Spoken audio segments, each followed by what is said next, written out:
Well, Simon, on Saturday we get to see the first of your international horses, Gatewood. What can we expect? Hopefully something pretty impressive, Adrian. He's a nice progressive horse. We're really excited about him. It's the first horse we've had with John Gosden. He ran a couple of really good races for us, one in England and one in France, so his form coming here is very good. I suppose the form of the Arcs franked his form. Yeah, it has. There was a 3-year-old that beat him by a nostril in France that ran very well in the Arc. Look, again, as we know, coming over here is not an easy task, so we'll learn a lot more about the horse on Saturday, but he's run under similar circumstances in Europe, so let's hope that holds us in pretty good stead here. Has he done enough to sort of win first up? Oh, look, they're coming over as fit horses. Yeah. I think adapting to our racing style is the key ingredient. He's been in big fields, he's travelled up front, he's travelled down back, so you know, I think he's pretty much got all the different aspects covered in that part of the world. We'll see if he has here. It seems the best part of his race is his finishing burst. It has been, but look, I suppose we've seen that he's adaptable. If there's no pace on, he can travel in the first half dozen. If there's plenty on, he can be midfield or worse. A mile and a half, he stayed in Europe. That can be different here, and getting him to 2 miles is going to be the big question mark. Is the Melbourne Cup his realistic goal? If he wins on Saturday, I think it's realistic. If he doesn't win on Saturday, it probably he's a work in progress. He's only lightly raced, and he had half a dozen starts. So, you know, he's a horse we think we can get not only this season out of, but there's going to be 3 or 4 seasons after this here in Australia. When do we see Ibachenko? Probably either Geelong or Moonee Valley. We were tossing up whether, or Luca was tossing up whether to go this Saturday, but he's going to hold off to either Geelong or Moonee Valley, and then hopefully that progresses him either into the Melbourne Cup or the Queen Elizabeth on the final Saturday.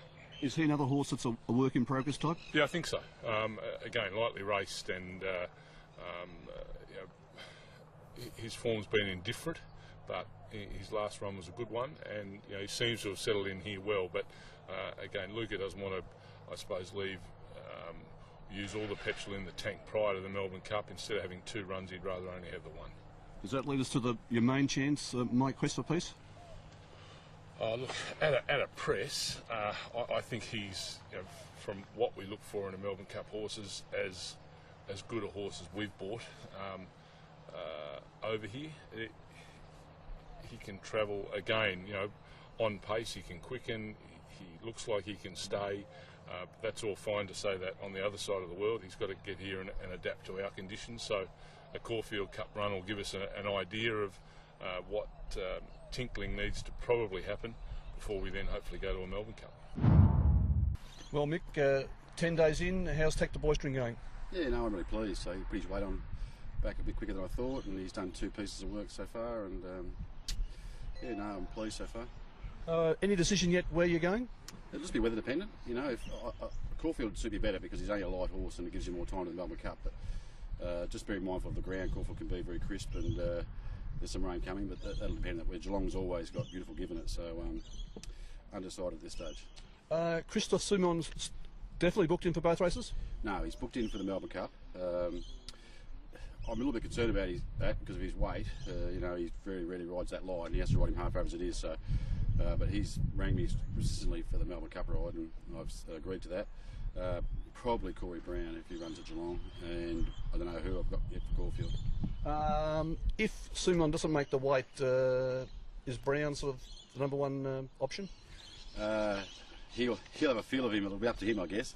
If he likes what he feels, he might stick. Yeah, it's a bit up in the air at the moment, but he's shown a great interest in riding the horse. He's obviously done his videos and that, and sort of likes the way he's gone. So he's ran me a few times. So I'll certainly give him a chance in the lead-up race anyway.